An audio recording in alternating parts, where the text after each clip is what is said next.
Akar yang kuat. Ada dua orang tua yang hidup bertetangga. Keduanya sama-sama sudah pensiun. Yang satu, Marco, adalah pensiunan guru. Satunya lagi, Thomas, adalah pensiunan karyawan bank. Mereka berdua sama-sama memiliki kebun tanaman di belakang rumah. Marco biasanya hanya menyirami tanaman di kebunnya dengan sedikit air. Sementara Thomas akan menyirami tanamannya dengan air yang sangat banyak. Terlihat jelas sekali bedanya.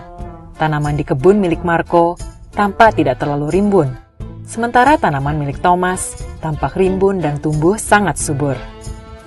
Suatu hari terjadi hujan badai kecil. Hujan badai itu tidak terlalu besar, namun berlangsung semalaman. Pagi harinya, seluruh tanaman rimbun di kebun milik Thomas rusak. Hampir semua tanamannya telah tercabut akarnya akibat hujan badai semalam. Sementara tanaman di kebun milik Marco yang jarang disiram justru tetap tegak berdiri. Thomas heran, bagaimana tanaman milik Marco yang hanya sedikit disiram bisa bertahan dari badai. Ia pun bertanya, "Marco, sahabatku, kamu hanya sedikit menyirami tanamanmu. Bagaimana bisa tanamanmu bertahan dari badai?" Marco menjawab, "Justru kawan, tepat karena itulah tanaman saya mampu bertahan dari hujan badai. Setiap kali saya hanya menyirami tanaman saya dengan sedikit air, akibatnya tanaman saya harus mencari sendiri air tambahan yang diperlukannya.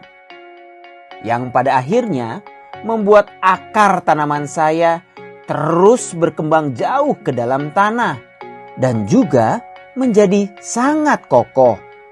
Karena itu, ketika badai datang menerpa, akar yang kokoh itu membuat tanaman saya mampu bertahan tetap berdiri." sebetulnya ini adalah kisah mengenai pengasuhan. Jika seorang anak terbiasa diberi kemudahan, mereka tidak akan pernah tahu apa artinya perjuangan. Dan ketika cobaan datang dalam kehidupan, mereka akan bingung bagaimana harus menghadapinya. Sementara anak yang terbiasa harus berjuang, mereka akan tumbuh menjadi orang yang kuat, kokoh bagaikan akar pohon yang terbiasa harus mencari tambahan air sendiri. Dan ketika cobaan datang dalam kehidupan, mereka sudah siap untuk menghadapinya. Ajari mereka cara berjalan, namun biarkan mereka menapaki jalannya sendiri.